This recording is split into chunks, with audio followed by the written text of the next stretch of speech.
Il giocoliere, il giocoliere giocola. E qualcuno che c'ha ancora voglia di giocare, ci piace. In canozza, ha detto anche il canozza, il giocoliere.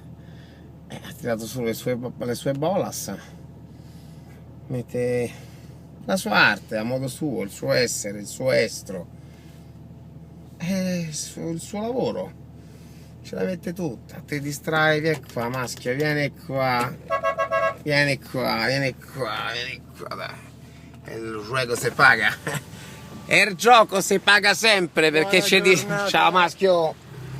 Eh sì, il gioco si paga sempre, è importante, il gioco, la musica, 2 euro, una volta qua, una volta là, se possiamo stare bene tutti stiamo meglio.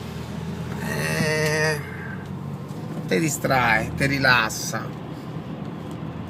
Una giornata, un Friday che è finito per quanto mi riguarda. Non volevo diventare più ricchi del verano, noto cimitero romano. Questa mattina ho incontrato un cliente, 20 anni che è mio cliente, ha creduto in me quando avevo 22 anni, lavoravo in un'azienda importante dove avevo fatto una convenzione, 20 anni dopo è ancora da me, 20 anni dopo viene in ufficio il 7 dicembre e paga le polizze il 22 dicembre.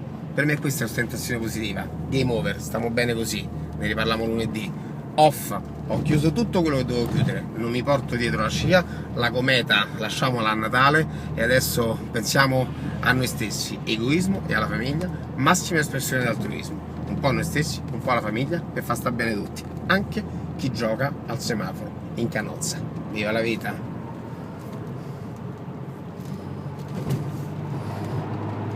Mastro, arrivo, andiamo a pranzo, non vorrei perdere peso.